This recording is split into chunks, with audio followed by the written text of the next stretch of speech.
Ever since we discovered the horrors of the sunken place in Get Out, we've been wondering whether it would link to Jordan Peele's follow-up movie Us, about a family confronted by their doppelgangers. Yippee-ki-yay, movie lovers, I'm Jan, and in this video I'm revealing the hidden connections between Us and Get Out, and explaining why the two movies likely exist in the same universe. Spoilers ahead for both movies, so take care if you haven't seen them yet.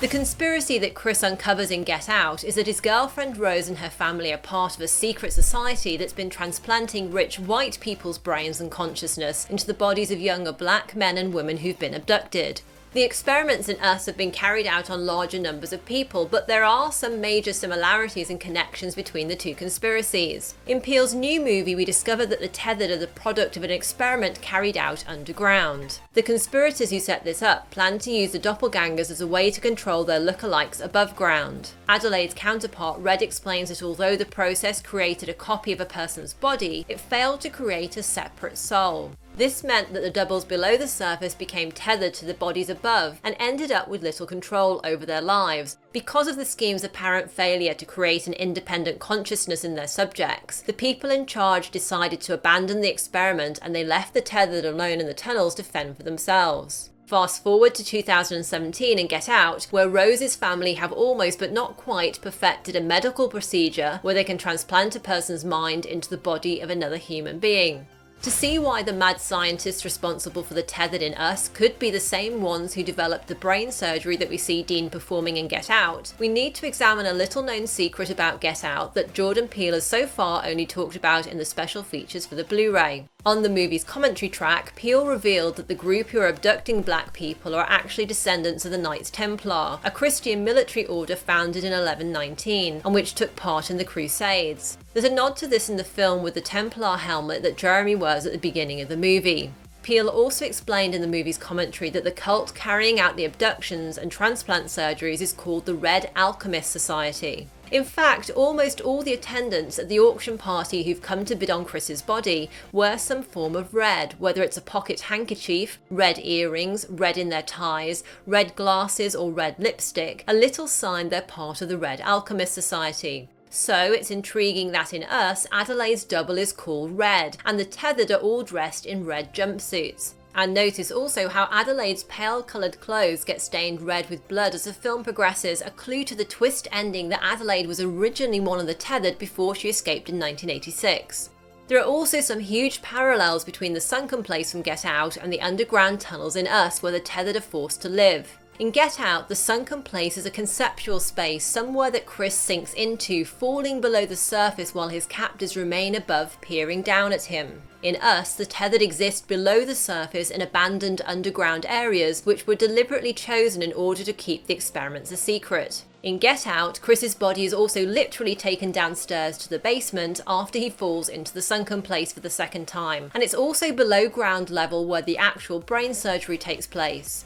Whenever he's trapped in the sunken place, Chris becomes paralysed and loses control over much of his body. Likewise in Us, the tethered have limited control over their own bodies. Think of those images we see of them shuffling around the tunnels, forced to imitate their counterparts above the surface. In both films, these characters have lost much of their free will and autonomy over their bodies after being subjected to the secret society's experiments. However, in each film, the victims of these experiments also show some ability to break out of their captivity. In Us, young Adelaide's doppelganger below ground has some ability to act independently of her counterpart above ground, and when Adelaide visits the Hall of Mirrors and encounters her double, the doppelganger takes initiative and drags her down inside the tunnels, then switches places with her. Also, after the tethered are abandoned, Red speaks of a moment years later when a miracle happened. It seems like at that point the connection between the tethered and their counterparts above was broken or weakened to the point where the tethered could now act independently, and with the help of Red they organised a revolution to rise up from below and break free. In Get Out, the mad science that the Armitage family employs to transfer brains and replace the consciousness of the host bodies doesn't quite work as they'd like it to, as they have to allow a tiny part of the original mind to remain. Actually, the piece of your brain connected to your nervous system needs to stay put, keeping those intricate connections intact. A sliver of you will still be in there somewhere. Limited consciousness. Your existence will be as a passenger, an audience. You'll live in the sunken place. please. And we see examples in Get Out of where the original consciousness seeps through or is able to take back control over their body. For example, when Chris photographs Logan, the flash on the camera triggers Andre's mind to take control, and he's able to talk to Chris, warning him to get out. There's also a moment in Get Out that reveals which members of Rose's family might have been connected with the experiments in Us. When Chris wakes up after being imprisoned in the family basement, the TV switches on and plays a video where Rose's grandfather, Roman Armitage, introduces the name of the experiment that's about to be performed on Chris as the COAGULA procedure. Our order has been developing it for many, many years, and it wasn't until recently it was perfected. Roman was a runner in the 1930s who lost to Jesse Owens in the qualifying round for the Berlin Olympics.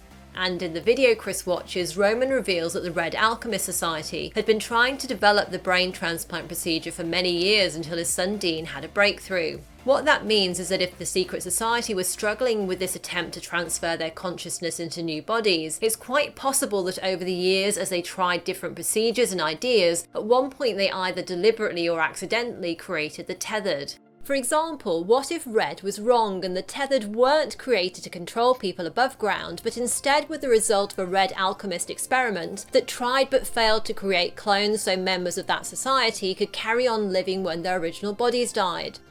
There's an interesting nod to Get Out's idea of two minds sharing one body in the opening scene of Us, where you can see a VHS tape of the movie The Man with Two Brains next to the TV set. The Man with Two Brains is an 80s sci-fi comedy starring Steve Martin as a brain surgeon working with a mad scientist who's developed a technique to keep brains alive outside their body. And the pair end up transferring a living brain from a murder victim into another person's body. Of course, Get Out's idea of two minds sharing one body is flipped in Us, where we have the idea of two bodies sharing one mind. A striking visual parallel between the films is how we see tears flow down the faces of the characters who've been experimented on. What's common to each one is that they've either been physically or mentally imprisoned and are being confronted with the horrors of what the shadowy group have inflicted upon them. Chris tears up when Missy manipulates his sadness about his dead mother and absent father and hypnotizes him, sending him into the sunken place for the first time. Adelaide cries when she's confronted by Red in her home, and Red herself also cries as she tells Adelaide about the terrible physical and emotional pain she went through as a tethered individual when she was forced to copy every action that Adelaide took above ground.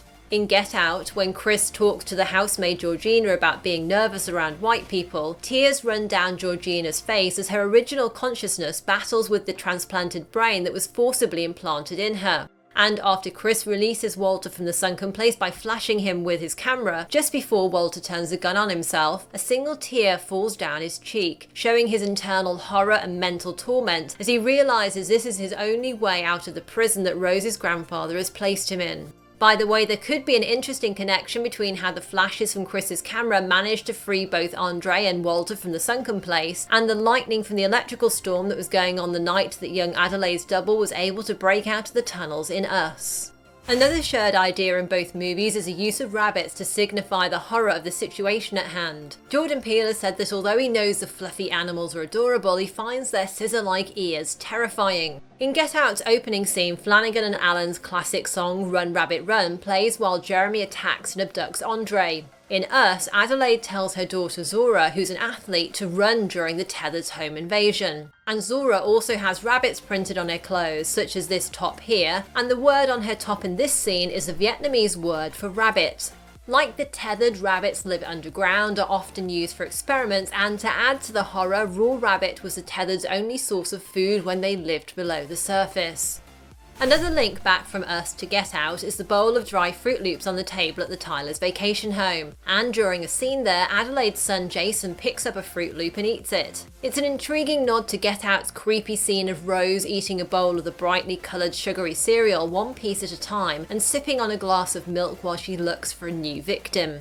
So do Get Out and Us signal the dawn of a Jordan Peele cinematic universe? Well, Peele himself has said that the two movies are part of the same project, and around the time of Get Out's release in 2017, he also told Business Insider that he had 4 other social thrillers he planned to release in the next 10 years. So that means there's another 3 left to go in this series, and it seems quite possible they'll connect to Get Out and Us in similar ways. Peele has explained that the best and scariest monsters in the world are human beings and what we're capable of, especially when we get together. He said that he's been working on these premises about these different social demons, these innately human monsters that are woven into the fabric of how we think and how we interact, and each one of his movies is going to be about a different one of these social demons. Peele could clearly use the Red Alchemist Society as a sort of secret group of antagonists that connects across all his movies. I expect that, as is already the case with Us and Get Out, you'll be able to watch any of Peele's films separately and enjoy them regardless of whether you've seen the others. However, spotting these connections will be fun for fans of Peele's work, especially as the writer-director loves to pack each of his movies with tons of Easter eggs and references.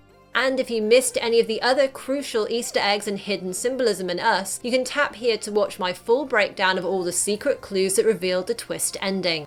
Now, I'd love to hear about any other Get Out connections or cool Easter eggs you spotted in Us. Let me know in the comments below. And if you enjoy more deep dives, theories and behind the scenes secrets about your favourite movies, be sure to subscribe and tap the bell to get all my new videos. Tap left for that full breakdown of all the secret clues you missed in Us, or tap right for another video you're sure to like. Thanks for watching and see you next time, yippee-ki-yay movie lovers!